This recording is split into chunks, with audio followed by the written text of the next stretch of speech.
चलिए, हमने आपको कल पूरा हाइब्रिडाइजेशन तक का पढ़ा दिया था, ठीक है ना। अभी कुछ क्वेश्चन है जो पहले भी मैं करा रहा हूं।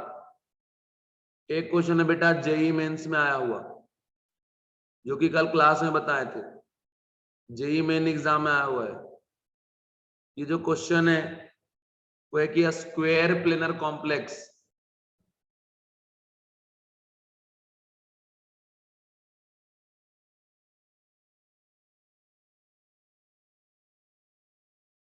स्क्वायर प्लेनर कॉम्प्लेक्स, ठीक है, is form by hybridisation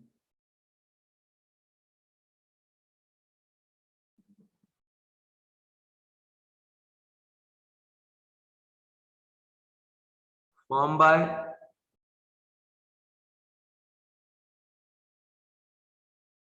hybridization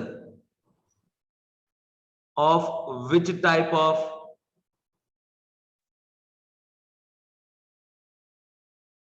atomic orbital? Which type of atomic orbital? Option a है बेटा s plus p x plus p y plus p z. Option b है s plus p x plus p y plus d x square y square. Option third है sir hybridization में lone pair जब होते हैं उनको repulsion ज्यादा होने से बॉन्ड पेयर के बीच में जो एंगल होता है वो कम होता है कहते हैं। नहीं, वो अभी नहीं आएगा बेटा, जितना पढ़ाया उतना ही आएगा, हर उससे ज्यादा कुछ नहीं आएगा, ठीक है। ये हो गया। फिर इधर है s plus p x plus p y plus d z square.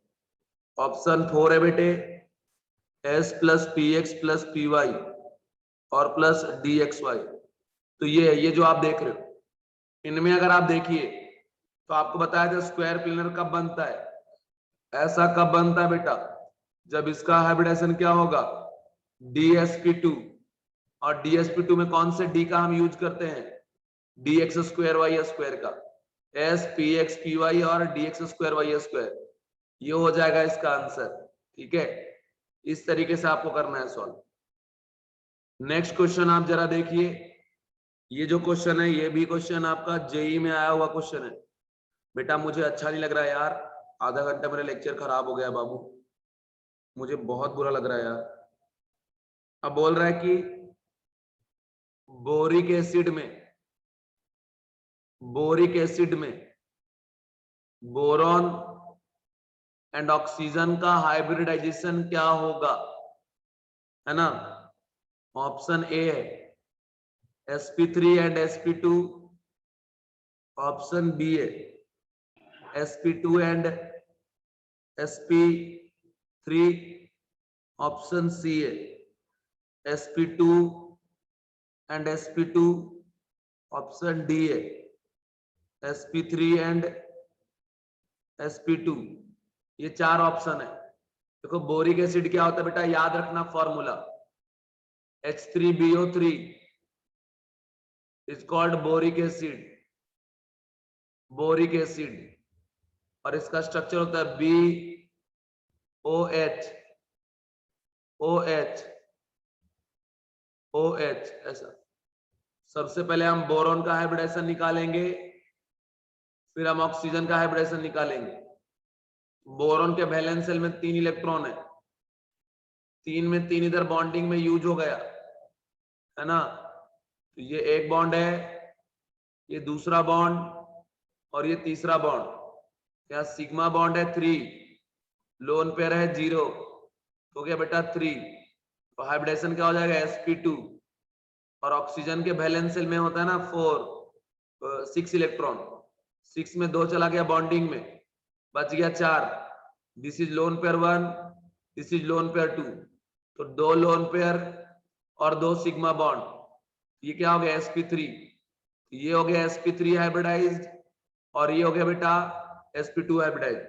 Answer हो जाएगा इसका बी, sp2 एंड sp3, इस तरीके से, ठीक है। नेक्स्ट क्वेश्चन आप देखिए, ठीक है।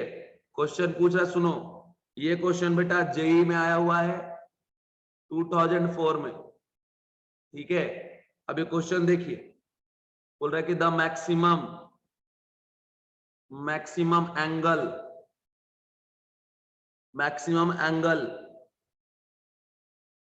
ऐसा है, maximum number angle of 90 degree between bond pair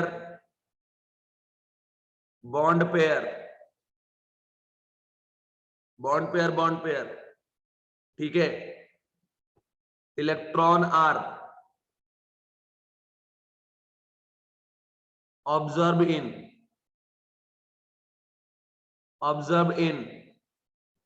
ठीक है। ए में बोल रहा है बेटा DsP2, बी में बोल रहा है sp3d, सी में बोल रहा है DsP3 और डी में बोल रहा है sp3d2। बताइए क्या आंसर होगा इनमें? एवरीवन प्लीज रिप्लाई मी, कहां पे 90 डिग्री वाला एंगल मैक्सिमम होगा? सारे बच्चे रिप्लाई कर दो। क्वेश्चन है कि maximum number of 90 degree angle between bond pair electron are observe in. एक बच्चे का आंसर आ गया जिसका बिल्कुल राइट है, उस बच्चे का नाम है श्रीराम। और किसी बच्चे ने बताना है। हर्ष का भी आ गया, बिल्कुल राइट है बेटा। साइना का भी आ गया। साइना आप तो फॉर्म में चल रहे बेटा, कल भी आपका सारा क्वेश्चन राइट हुआ था, आज भी सारा राइट हो रहा है, बहुत बढ़िया। भूषण, बुद्धा भूषण का भी सही है। और बच्चे बताइए।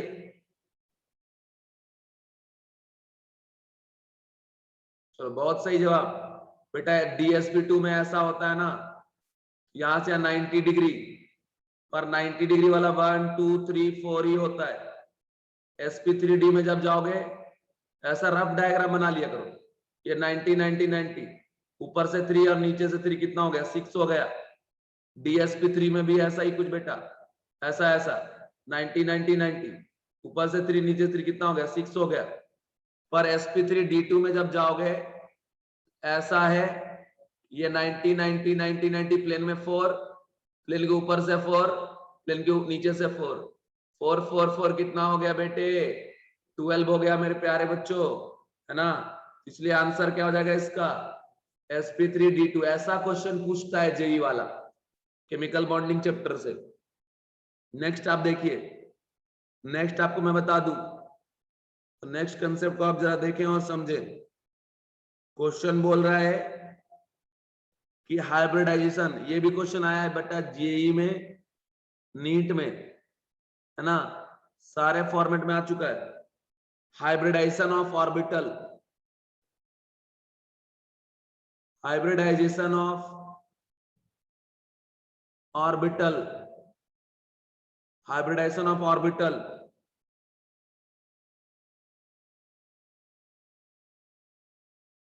of nitrogen atom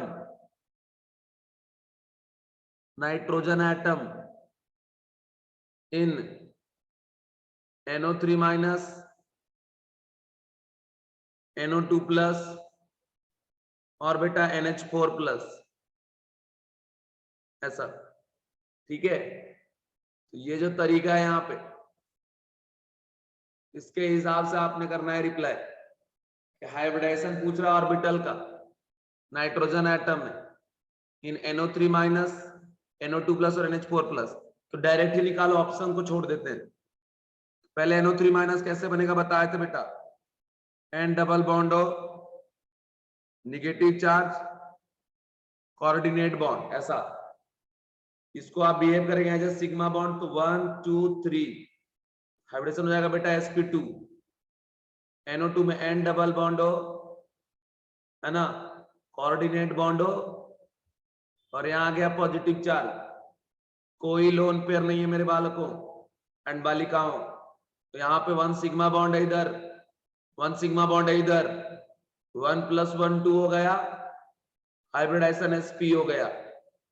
आगे देखिए आखिरी में NH4 प्लस NH4 प्लस, ये पॉजिटिव चार्ज आएगा सेंटर पे। नाइट्रोजन की बहुत बढ़िया हीरा, नाइट्रोजन के बैलेंस सेल में 5 होता है, 1 पॉजिटिव से 1 लॉस हो गया, 4 बचा।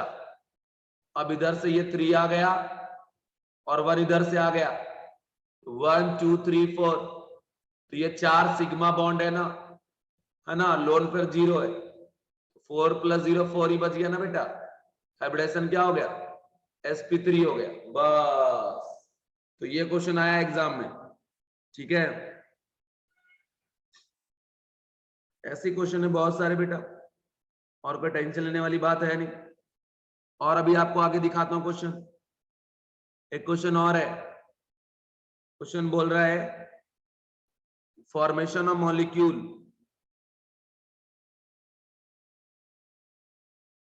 Formation of molecular complex BF3 result chain hybridization of boron. देखो बोल रहा है कि BF3 और NH3 में हम कॉम्प्लेक्स मॉलिक्यूल का फॉर्मेशन करवा रहे हैं, तो इसमें बोरॉन का हाइब्रिडाइजेशन कहां से कहां को जा रहा है, क्या चेंज हो रहा है।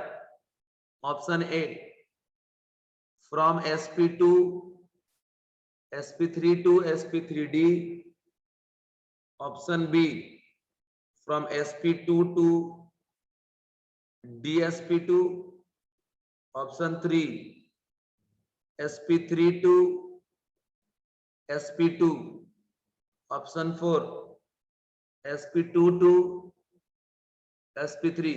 तो बेटा बताया था ना ऐसा, NH3 में नाइट्रोजन के पास लोन पेयर है और BF3 में बोरॉन के पास वैकेंट ऑर्बिटल है, ये दोनों कंबाइन करके कॉम्प्लेक्स बनाता है। अगर आप BF3 का देखें, BF F है ना, ये सिग्मा ये सिग्मा ये सिग्मा, तो 3 सिग्मा बॉन्ड है, लोन पेयर 0 है, 3 हो गया। साइना सही में आप फॉर्म में बेटा sp2 है ना, तो यहां जो बोरॉन है वो अभी sp2 है, लेकिन बाद में जब ये लोन पेयर डोनेट कर देगा ना, ऐसा हो जाएगा कि N और B में भी बॉन्ड बन गया इस तरीके से, इधर F और F। साइना आपको पहचान नहीं पा रहा बेटा, आप ऑफलाइन लेक्चर में आए थे क्या, 1 2 3 और 1 4, 4 सिग्मा हो गया, 4 सिग्मा में नेक्स्ट मंडे को मेरा ऑफलाइन लेक्चर आप आना है ना, sp3 हो गया ऐसा, 1 2 3 4, तो ये sp3 हो गया। तो कहां से कहां जा रहा है बेटा, sp2 से sp3 पे जा रहा है, आंसर क्या हो जाएगा इसका 4। ऐसे ही आपको क्वेश्चन मिलेंगे, सॉल्व करते जाना।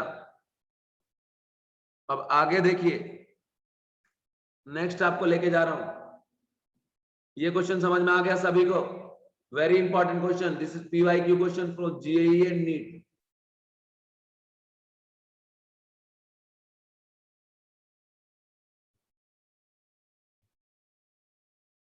सारे बच्चे रिप्लाई कर दीजिए, क्या समझ में आ गया सभी को। बेटा पहले हाइब्रिडेशन क्या था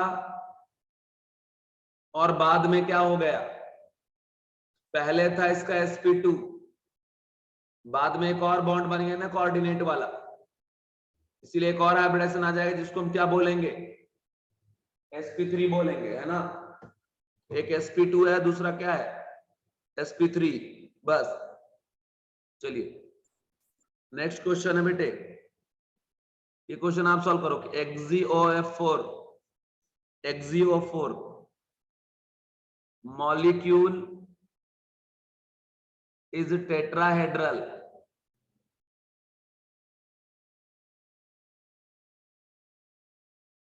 टेट्राहेड्रल है ना बेटा, ये JEE main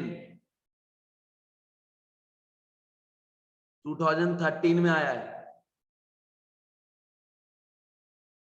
Which option is correct?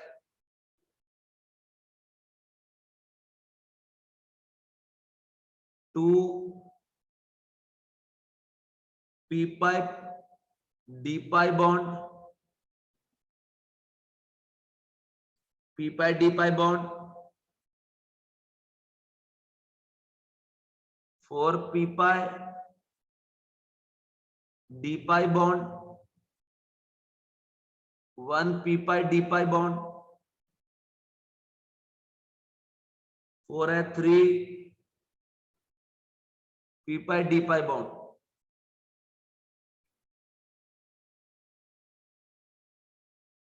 ऐसा तो ये होगा इस तरीके से 2 p pi d pi, 4 p pi d pi, 1 p pi d pi, 3 p pi d pi, ऐसा है। तो बेटे कैसे निकालेंगे? ऐसे ड्रॉ कर दीजिए, ऐसा। तो जेनॉन के बैलेंस में इलेक्ट्रॉन 8 के 8 ने बॉन्डिंग बनाया है, जिसमें हर एक ऑक्सीजन ने डबल बॉन्ड बनाया है। ऑक्सीजन का कॉन्फ़िगरेशन क्या होता है? 2s2 2p4, ठीक है। 2d ऑर्बिटल तो है नहीं। हीरा आपका सही है बेटा, 2s में इधर चला गया। सोहिनी आपका भी सही है, 2 अनपेड, ये दोनों वाला हमारा p है, ये p ऑर्बिटल, ये p ऑर्बिटल। बाकी जेनॉन का जरा देखिए, जेनॉन के s में 2 रहता है और p में इधर बेटा 1 2 3 4 5 6, बाकी d खाली रहता है ना। तो ग्राउंड स्टेट पे तो कोई भी अनपेड इलेक्ट्रॉन नहीं है, इसलिए ग्राउंड स्टेट पे कोई बॉन्ड वॉन्ड नहीं बनाएगा। एक्साइटेड वेग जंप करके यहां से बेटा इधर चला जाएगा, फिर एक बार और यहां से जंप करके यहां जाएगा, अभी तो 4 अनपेड हो गया। एक और जंप करके यहां से यहां जाएगा, 6 हो गया। एक और जंप करके यहां से आ जाएगा, 8 हो गया। एस में 1 अनपेड, पी में 3 अनपेड और डी में बेटा 4 अनपेड। अब इसका पहले आप हाइब्रिडाइजेशन निकाल लो बेटा। तो this is 1 sigma sigma sigma sigma, 4 sigma, then hybridization is sp3। तो 1s 3p ऑर्बिटल का मिक्सिंग हो गया और 4 नया हाइब्रिड ऑर्बिटल बन गया। सभी के सभी sp3 टाइप के हैं। बाकी जो d है इसमें 4 अनपेयर्ड इलेक्ट्रॉन है। अब बेटा sigma bond form by hybridize orbital, pi bond neither form by hybridize orbital, pi bond always form by pure atomic orbital. So अब यहां पे बात ऐसा है कि भैया ऑक्सीजन के पास तो p ऑर्बिटल है, इससे एक जाएगा इसके सिग्मा में, दूसरा जाएगा पाई में, और जेनॉन का ये सारा का सारा d ऑर्बिटल जाएगा पाई में। तो बेटा 4 पाई बॉन्ड जो बन रहा है वो सारे हैं 4 के 4 p pi d pi type के पाई बॉन्ड है। p orbital provided by oxygen, d orbital provided by xenon. Then answer क्या होगा इसका? 4 p pi d pi bond, answer is second, ठीक है ना। ऐसे सोचना बेटा, ऐसे सोचोगे ना मजा आएगा, मजा बिल्कुल।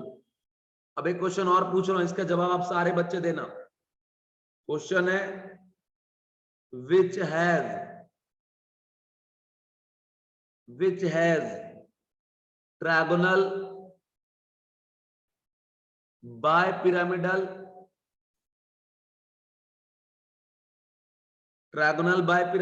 shape।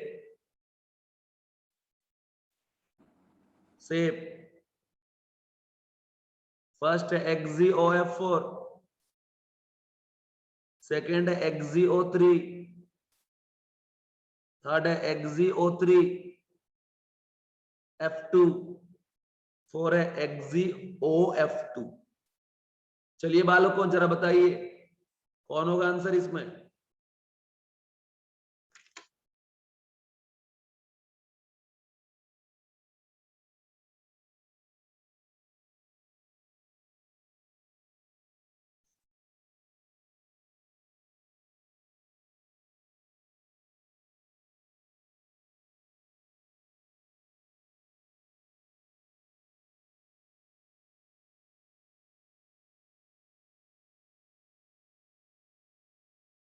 देवी आपका सही है बेटा, आप भी फॉर्म में आ गए, बहुत सही। चलो सारे बच्चे आ जाओ फॉर्म में बेटा।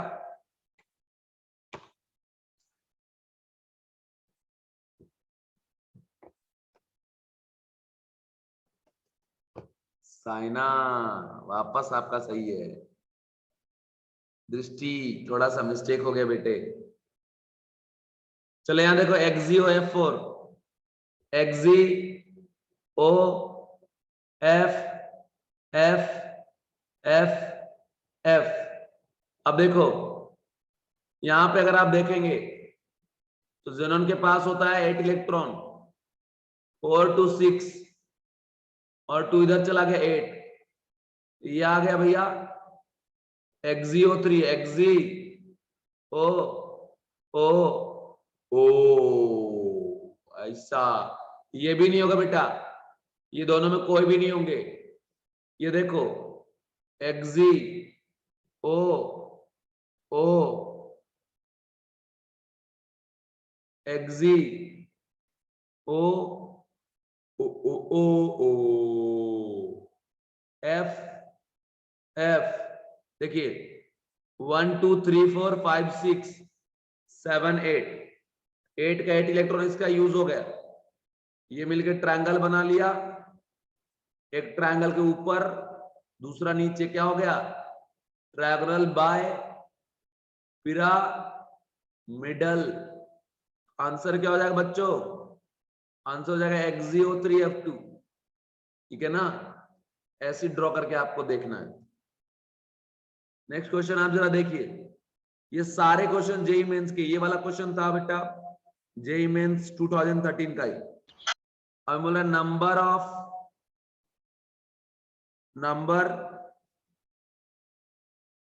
Of sigma and pi bond in C2-2,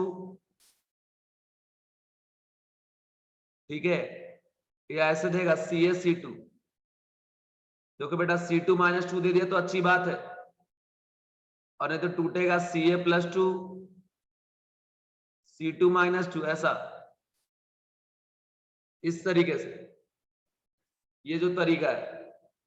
अब आगे मैं आपको बता दूं कि ये जो C2-2 है, C एक कार्बन पर निगेटिव लगा दो, इस पर भी निगेटिव लगा दो बेटा। कार्बन के बैलेंस में 4 होता है, एक निगेटिव से आ गया, कितना हो गया 5। अब ऑक्टेट के लिए 3 इलेक्ट्रॉन इसको चाहिए, इसलिए 3 इलेक्ट्रॉन का यूज करेगा बॉन्डिंग में। हो गया ऑक्टेट कंप्लीट दोनों का। अब यहां पे देखिए एक बॉन्ड हो जाएगा सिग्मा, 2 हो जाएगा pi. Number of sigma bond is equal to 1, number of pi bond is equal to 2। Sigma pi दोनों का नंबर निकल गया, है ना। ऐसे बताना है आपको। एक और क्वेश्चन है बेटा, ये देखो बोल रहा है कि इन Elin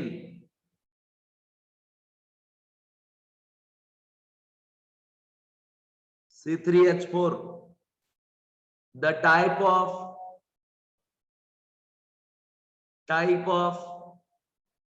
hybridization, the type of hybridization of carbon is formula बेटा C3H4, स्ट्रक्चर रहता होता CC double double H H, इसी बेटा बोलते हैं हम लोग क्या एलिन। फॉर्मूला हो गया C3H4। अब आप अगर यहां चले जाओ, ये जो चीज आप देख रहे हो, कि तीनों कार्बन का आपको हाइब्रिडाइजेशन निकालना है, तो आप यहां देखिए 1 2 3 सिग्मा, sp2 हो जाएगा, 1 1 2 सिग्मा, sp हो जाएगा, 1 2 3 सिग्मा, ये भी sp2 हो जाएगा। ऐसे आंसर निकल जाएगा बेटा। ठीक है, आपको जब भी निकालना हो आंसर कि हाइब्रिडाइजेशन क्या है, तो कार्बन में देखिए कितने सिग्मा बॉन्ड है, जितना सिग्मा बॉन्ड होगा उस हिसाब से हाइब्रिडाइजेशन आ जाएगा। 1 2 3 sigma sp2, 1 2 sigma sp, 1 2 3 sigma sp2, बस एकदम इजी तरीके से। नेक्स्ट पॉइंट पे लेके चलते हैं बच्चा लोग। ओके, अब ये देखो बोल रहा है which of the following molecule है, which of the following molecule has molecule has 2 sigma and 2 pi bond। बेटा बेटे वैलेंस इलेक्ट्रॉन याद कर लिए ना, ग्रुप 17 में 16 15 13 14 13 याद करिए ना बेटा, ये बहुत जरूरी है, ये याद नहीं होगा तो क्वेश्चन नहीं बनेगा। इसमें 7 होता है, इसमें 6 होता है, इसमें 5 होता है, इसमें 4, इसमें 3 होता है बेटा। यहाँ फ्लोरीन, क्लोरीन, ब्रोमीन और आयोडीन होगा, यहाँ ऑक्सीजन और सल्फर होगा, यहाँ नाइट्रोजन और फास्फोरस होगा, यहाँ कार्बन और सिलिकॉन होगा, यहाँ बोरोन और एल्यूमिनियम होगा। बेटे ये लाइन जरूर याद रखना है ना, कि इनमें जो भी है, इनके बैलेंस सेल में 7 इलेक्ट्रॉन, ये दोनों के बैलेंस सेल में 6 इलेक्ट्रॉन, इन दोनों के बैलेंस सेल में 5 इलेक्ट्रॉन, इन दोनों के बैलेंस सेल में 4 इलेक्ट्रॉन, इन दोनों के बैलेंस सेल में 3 इलेक्ट्रॉन। ठीक है, अब यहां देखो ये आखिरी क्वेश्चन है, HCN ऑप्शन, सेकेंड ऑप्शन देखिए C2H2Cl2, third option N2F2 C2H4। इसका आंसर ये हो जाएगा बेटा HCN। कैसा? H C triple bond N, ये सिग्मा हो गया, ये सिग्मा, 2 सिग्मा आ गया, और ये 2 मल्टीपल बॉन्ड जो देख रहे हो ये 2 पाई हो गया। तो बेटा यहाँ नंबर वाइज 2 सिग्मा है और 2 पाई है। यहाँ पे कहानी खत्म। अब हमारा नेक्स्ट टॉपिक चालू हो रहा है, टॉपिक का नाम है बेटा वेस्पर थ्योरी। ओके, नाम क्या है? वेस्पर। ध्यान से सुनना, बहुत इंपॉर्टेंट है। VSEPR, VSEPR theory. ठीक है, वेस्पर थ्योरी, इसको हमने क्या बोलना है बेटा? पूरा नाम क्या हो जाएगा सर जी? होगा valence shell, valence shell electron pair, electron pair repulsion theory, ऐसा valence electron pair repulsion theory. ठीक है, शॉर्टकट में इसका नाम क्या देंगे? VSEPR। तो एक है ये पूरा हमारा valence electron pair repulsion theory, इसका नाम है बेटा। ठीक है, और शॉर्ट में इसको हम बोलेंगे VSEPR, that is valence electron pair repulsion theory. ठीक है, अब आपको मैं एक बात बता दूं कि जो VBT है ना, बैलेंस बॉन्ड थ्योरी, इसने मॉलिक्यूल के शेप के बारे में और ज्योमेट्री के बारे में कोई भी एक्सप्लेनेशन नहीं दिया था बेटा। हाइब्रिडाइजेशन हम पढ़ा रहे थे, वो तो अलग टॉपिक है ना, वो VBT नहीं था। VBT की कमियां को दूर करने के लिए हाइब्रिडाइजेशन आया, बॉन्ड पैरामीटर को इक्विवेलेंट बनाने के लिए। दूसरी बात ये कि VBT में जो एक और कमी था कि VBT मॉलिक्यूल के ज्योमेट्री, मॉलिक्यूल के शेप के बारे में कोई एक्सप्लेनेशन नहीं देता था। तो उसी चीज को एक्सप्लेन करने के लिए कि किसी मॉलिक्यूल का ज्योमेट्री क्या होगा, शेप क्या होगा, है ना, उसी चीज के लिए हम क्या एक थ्योरी लिए हैं, नाम है VSEPR theory, VSEPR, balance electron pair repulsion theory. तो ये हो गया बेटा। अब यहां पे मैं आपको बता दूं कि जो बीबीटी है इसमें हमने क्या बोला कि बीबीटी कुड नॉट एक्सप्लेन, ठीक है, explain about geometry and shape of the molecule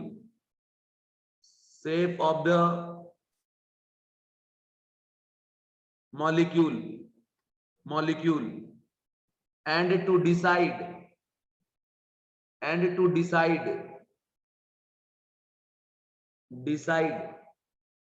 about shape and geometry of the molecule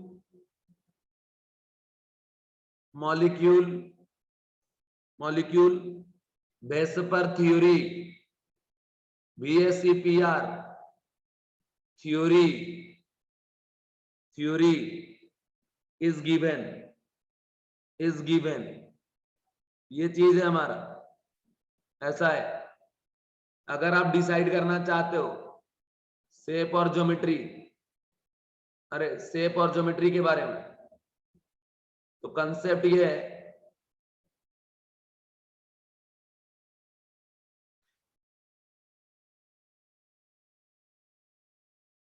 कि decide about shape and geometry of the molecule VSEPR theory is given, ठीक है ना। तो बेटा समझ रहे हो मेरी बात। अच्छा, जो हमने बताया था ना कि ज्योमेट्री क्या होगा, शेप क्या होगा, ये मैंने भी आपको बताया था। तो कंसेप्ट ये है कि ज्योमेट्री शेप जो बताए थे ज्योमेट्री के बारे में मॉलिक्यूल का, वो तो हाइब्रिडाइजेशन में बताए थे ना, वो बीबीटी में तो नहीं बताए थे। तो वही चीज है कि complete discussion about shape and geometry हम लोग बेटा पढ़ते हैं वेस्पर थ्योरी, ठीक है, समझ रहे हो। तो ये हमारा कंसेप्ट हो गया। अब इसके बाद जरा इधर देखिए, तो नेक्स्ट हमारा कंसेप्ट है कि बेटा ये चीज तो हो गया हमारा ज्योमेट्री और शेप ऑफ द मॉलिक्यूल के बारे में। अब आपको हम बता दे कि किसी मॉलिक्यूल के सेंट्रल एटम पे जाओगे ना, तो वहां दो टाइप का इलेक्ट्रॉन पेयर होता है, ठीक है। Any central atom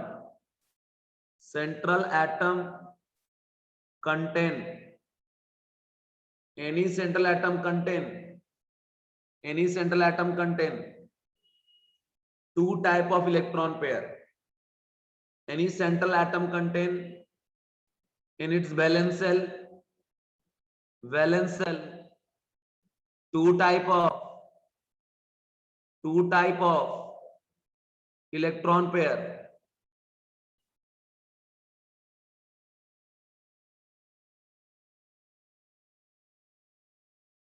Two type of electron pair, okay, two type of electron pair. कौन कौन सा भैया? वन हो गया बेटा लोन पेयर, और दूसरा हो गया बेटा बॉन्ड पेयर, ठीक है। आपने क्या ध्यान रखना है कि जब आप किसी मॉलिक्यूल पे जाओगे,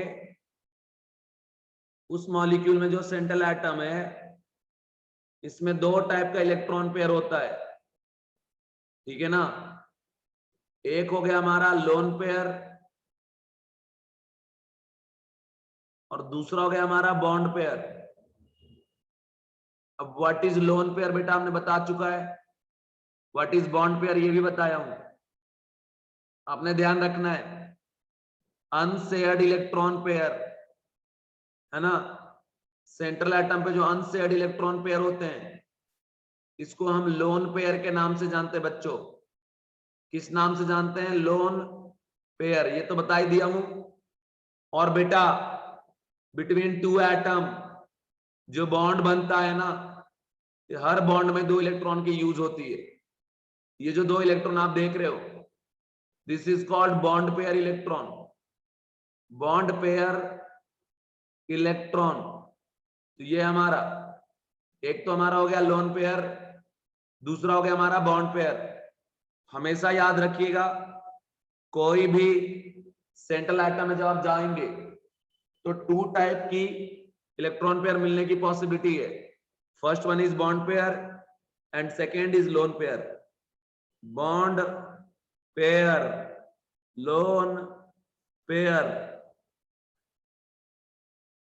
ठीक है। ये कौन सा हो गया? Electron pair, electron pair which is bonded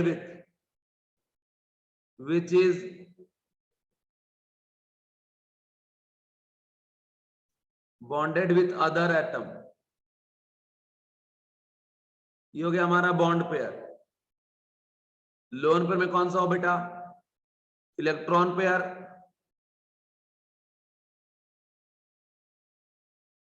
electron pair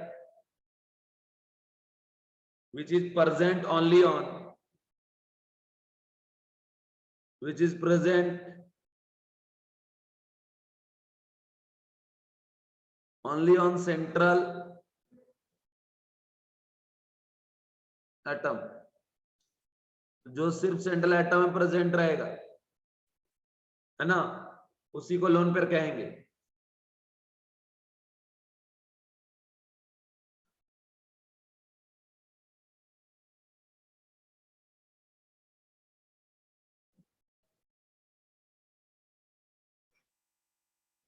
अब नेक्स्ट टॉपिक है बेटा main points of VSEPR theory.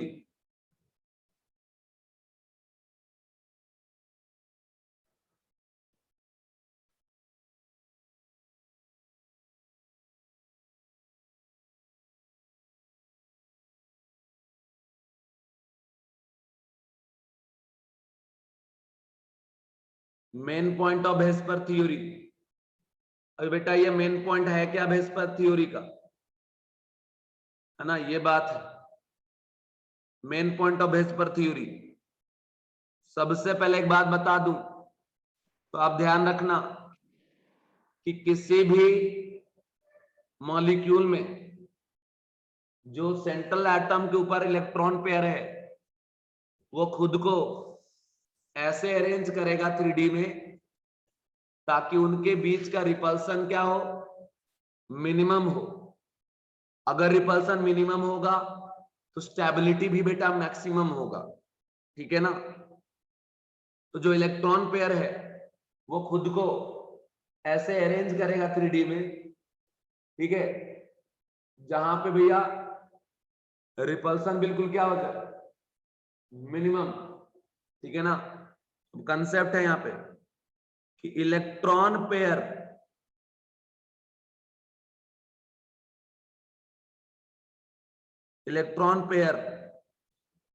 Of valence shell, electron pair of valence cell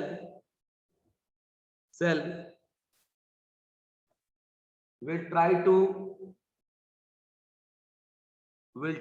to arrange in space,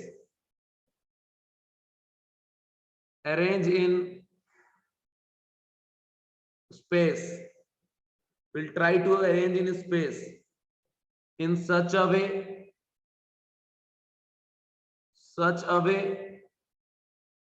that repulsion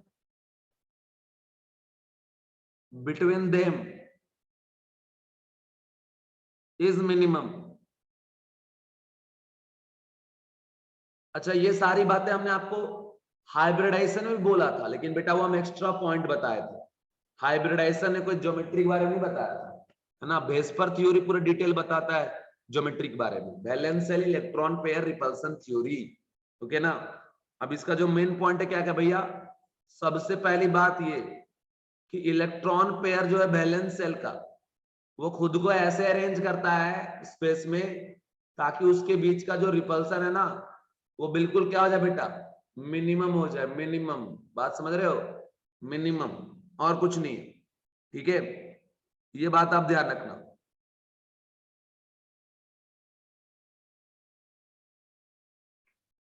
समझ ला का बेटा? यहां तक वाली बात समझ ला? रिप्लाई करो, यहां तक समझ में आ गया पूरा? सारे बच्चे रिप्लाई करिए। 70 बच्चे देख रहे हैं सेशन, 70 बच्चे, सारे बच्चे रिप्लाई करो यार।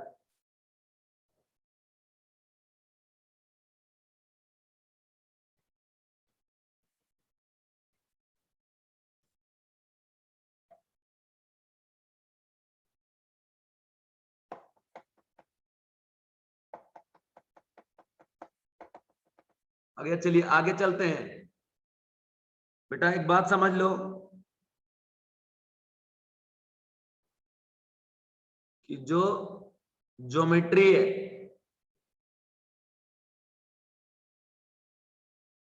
या फिर आप बोलो शेप, जो भी बोलो, ज्योमेट्री और शेप का मीनिंग ये है कि सेंट्रल एटम के अराउंड बॉन्ड पर इलेक्ट्रॉन और लोन पर इलेक्ट्रॉन का अरेंजमेंट कैसे हुआ है। जैसा अरेंजमेंट होगा बॉन्ड पर इलेक्ट्रॉन और लोन पर इलेक्ट्रॉन का, वही चीज ज्योमेट्री में काउंट होगा, शेप में काउंट होगा। ठीक है ना। तो बेटे ज्योमेट्री और shape of molecule is decided by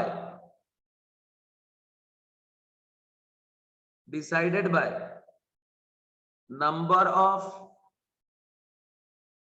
lone pair and bond pair।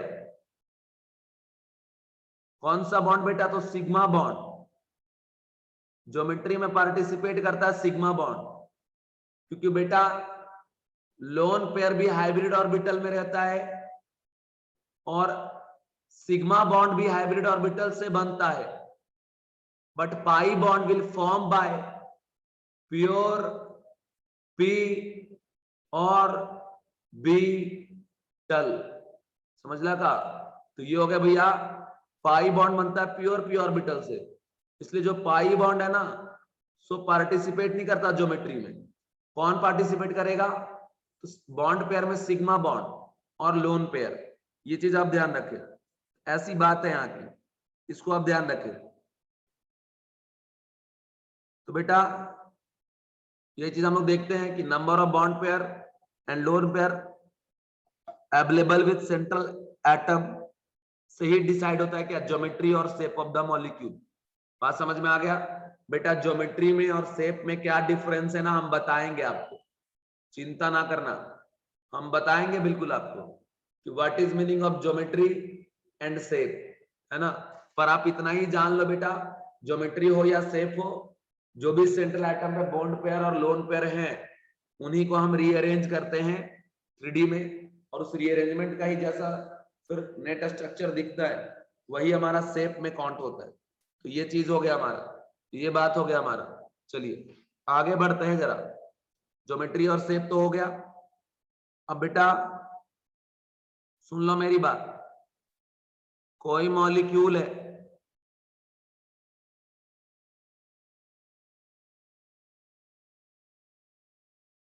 जिसके सेंट्रल एटम में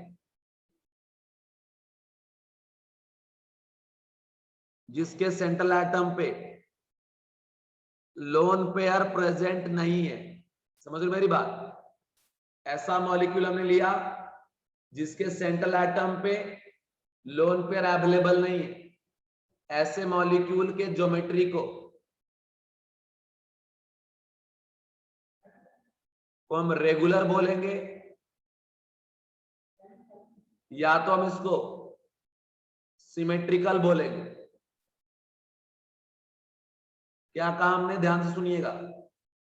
मॉलिक्यूल है उसके सेंट्रल एटम पे लोन पेयर प्रेजेंट नहीं है, सिर्फ कौन है, बॉन्ड पेयर है। ठीक है ना। तो उस टाइम पे जो उसका ज्योमेट्री फाइंड आउट होगा उस ज्योमेट्री को हम रेगुलर बोलेंगे या तो सिमेट्रिकल बोलेंगे बेटा। दूसरी बात यह है कि मॉलिक्यूल है, मॉलिक्यूल में सेंट्रल एटम है,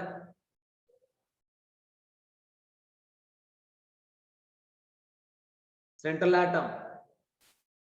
एटम पे बेटा बॉन्ड पेयर तो है ही, उसके साथ लोन पेयर भी है।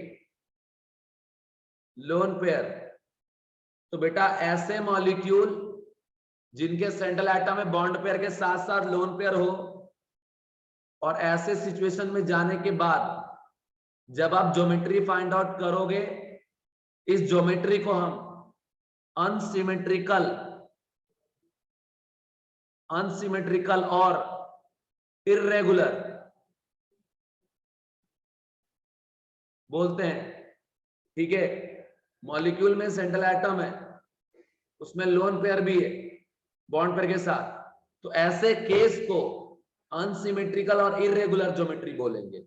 बात समझ में आया बेटा? अगेन आई रिपीटेड, बेटा मॉलिक्यूल में जो इलेक्ट्रॉन पेयर होते हैं ना, लोन पेयर और बॉन्ड पेयर सेंट्रल एटम, उसका जो अरेंजमेंट होगा उसी के हिसाब से ज्योमेट्री डिसाइड होगा या शेप डिसाइड होगा।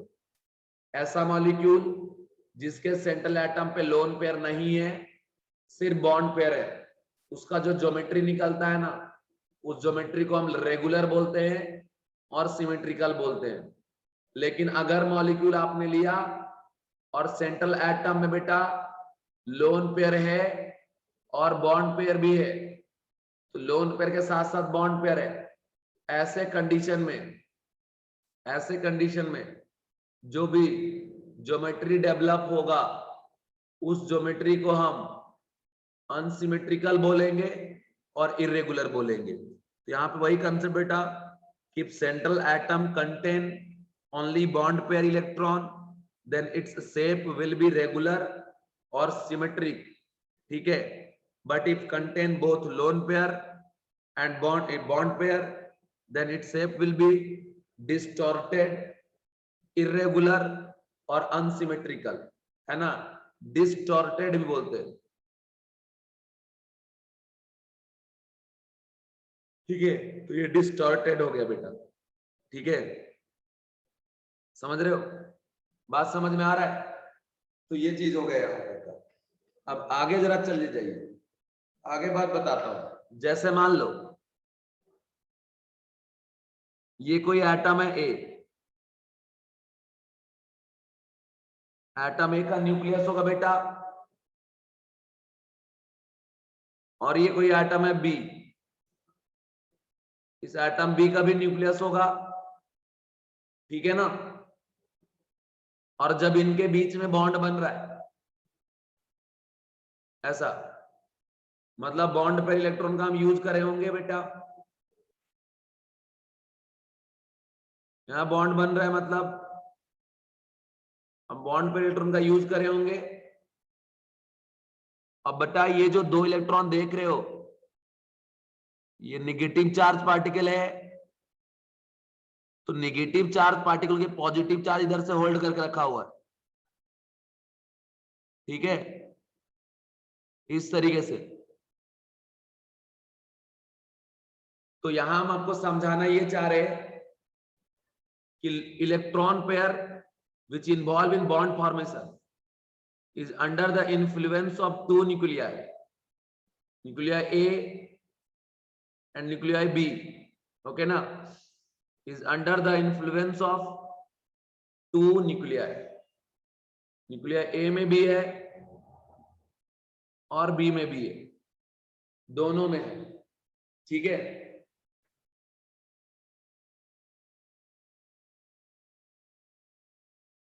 ये बात आप ध्यान रखो। बात समझ रहे हो क्या? इस बात को, इस कंसेप्ट को आप ध्यान रखिए, सिचुएशन को ध्यान रखिए। क्या बात मैं बता रहा हूं कि एक एटम है इधर से ए, एक एटम है इधर से बी, दो एटम। अब एटम ए और एटम बी के बीच में यह इलेक्ट्रॉन पेयर, अब ये इलेक्ट्रॉन पेयर इधर भी एटम ए के इन्फ्लुएंस में है और इधर से एटम बी के इन्फ्लुएंस में, दोनों साइड से। ठीक है, तो बेटा ये जो निगेटिव चार्ज पार्टिकल है ना, इसको होल्ड करने का काम कौन कर रहा है? Positive charge. तो बेटा दो न्यूक्लियस के बीच में ना, तो ज्यादा इधर उधर ज्यादा डाइवर्ज नहीं हो पा रहा है। लेकिन अगर इसका नाम क्या है? Bond pair. अगर बेटा हम बात करें लोन पेयर का,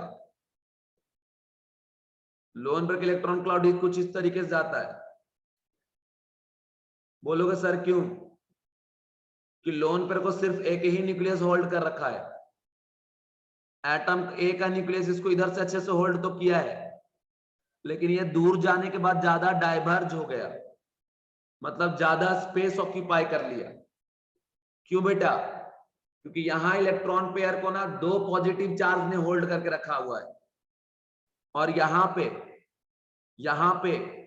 बेटा लोन पेयर को सिर्फ एक ही पॉजिटिव चार्ज ने होल्ड करके रखा हुआ है। तो ये लोन पेयर ज्यादा ऐसे डाइवर्ज होगा, मतलब ज्यादा स्पेस ऑक्यूपाई करेगा। आप खुद समझो ना कि इलेक्ट्रॉन पेयर क्या है? निगेटिव चार्ज पार्टिकल, निगेटिव को पॉजिटिव चार्ज ही रोक सकता है ना, तो रोकने वाला जितना ज्यादा रहेगा उतना बढ़िया से वो रुकेगा। तो देखो इधर से भी पॉजिटिव चार्ज इसको रोका इधर को, और इधर का पॉजिटिव चार्ज इधर से रोका, तो कहीं ज्यादा इधर उधर जा नहीं पाया।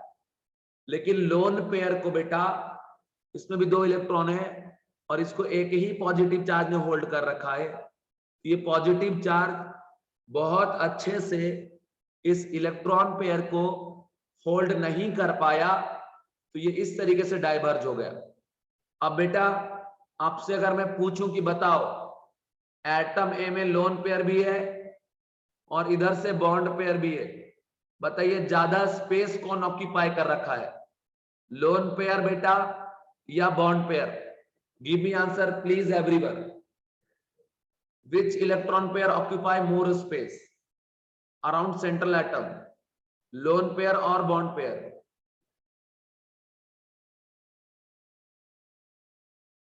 लोन पेयर इलेक्ट्रॉन और बॉन्ड पेयर?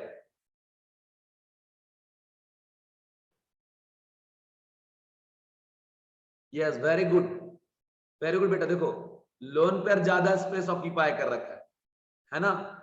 अब बेटा ये भी निगेटिव चार्ज पार्टिकल है और ये भी निगेटिव चार्ज पार्टिकल है, दोनों निगेटिव चार्ज पार्टिकल है।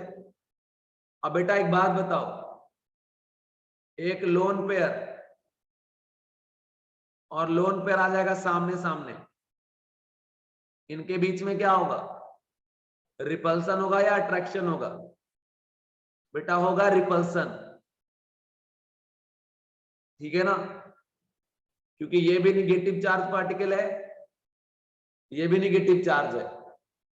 दूसरी बात ये, एक लोन पेयर दूसरा बॉन्ड पेयर, ये दोनों आ गए सामने सामने, ये भी निगेटिव ये भी निगेटिव, बेटा यहां भी होगा रिपल्सन।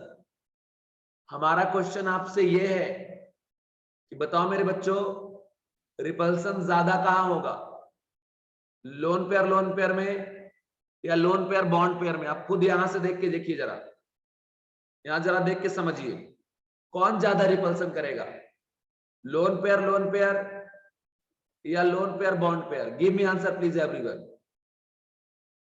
तो इसका आंसर थोड़ा दिमाग लगाएंगे तो आ जाएगा।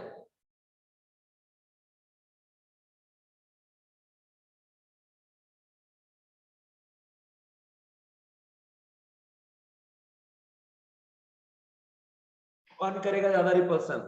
तो बेटा ज्यादा रिपल्सन करेगा लोन पेयर। समझ रहे हो ऐसा क्यों सर? क्योंकि ये ज्यादा स्पेस ऑक्यूपाई कर रखा है, इस ज्यादा स्पेस वाले के सामने ज्यादा स्पेस जब आएगा, ठीक है, इसको कोई रोकने वाला नहीं, इनके बीच में बहुत ज्यादा रिपल्सन होगा। लेकिन बॉन्ड पेयर को देख साइड से पॉजिटिव चार्ज होल्ड कर रखा है, दूसरे साइड से पॉजिटिव चार्ज होल्ड कर रखा है, ये ज्यादा किसी के साथ रिपल्सन नहीं कर पाएगा बेटा, ठीक है। समझ रहे मेरी बात? ये कंसेप्ट है, समझ रहे हो? अगर बोला लोन पेयर और लोन पेयर बॉन्ड पेयर में रिपल्सन ज्यादा कहां है, तो याद रखना लोन पेयर का रिपल्सन ज्यादा हो गया comparable to lone pair bond pair repulsion. Okay everyone, ठीक है। तो ये चीज हो गया कि लोन पेयर का जो रिपल्सन है वो ज्यादा होता है किससे? लोन पेयर बॉन्ड पेयर से, ठीक है। ऐसा क्यों? समझ रहे हो आप मेरी बात बेटा? समझ रहे हो ना मेरी बात? यार ये ज्यादा स्पेस ऑक्यूपाई कर रहा है, और इसको एक ही पॉजिटिव चार्ज होल्ड किया है इसको, तो पॉजिटिव चार्ज इसके नेगेटिव चार्ज को बैलेंस करने का काम करता है ना। तो अब यहाँ एक ही है, यहाँ पे क्या है, दो दो पॉजिटिव चार्ज है, दो साइड से पॉजिटिव चार्ज इसको होल्ड करके रखा हुआ है, ये ज्यादा रिपल्सन नहीं कर पाएगा। तो अगर आपको ध्यान रखना है तो ध्यान रखिएगा कि since bond pair is the under influence of two nuclei, ठीक है, bond pair is the under influence of two nuclei, so it occupy less space, but lone pair is under the influence of only one nuclei, so it occupy more space, less space, sorry, bond pair is under the influence of two nuclei, so it occupy less space, but lone pair is the under of influence of only one nuclei, so it occupy बेटा more space, और जो ज्यादा space occupy करेगा वो ज्यादा repulsion भी करेगा, ठीक है ना। तो ये चीज आप ध्यान रखना, क्या हमने कहा कि लोन पेयर ज्यादा स्पेस ऑक्यूपाई करता है क्योंकि वो एक ही न्यूक्लियाई के इन्फ्लुएंस में होता है, और जो बॉन्ड पेयर होता है बेटा वो कम स्पेस ऑक्यूपाई करता है क्योंकि वो दो न्यूक्लियाई के इन्फ्लुएंस में होता है, ठीक है।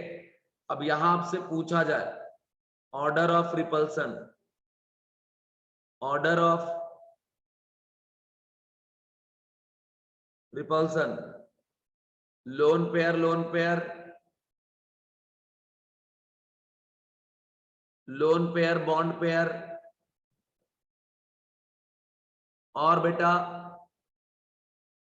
बॉन्ड पेयर, तो बताइए इन तीनों में ज्यादा स्पेस ज्यादा रिपल्सन कौन करेगा, ठीक है। इन तीनों में ज्यादा रिपल्सन कौन करेगा ये आपको बताना है।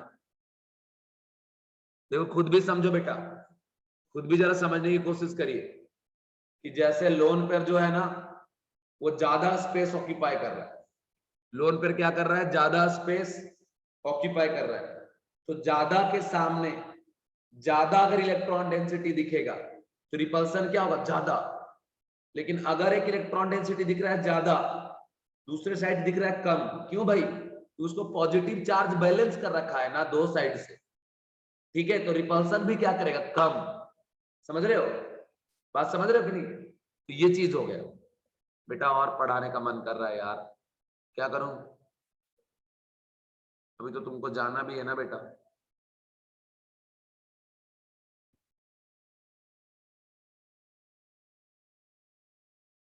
जाना है ना बेटा।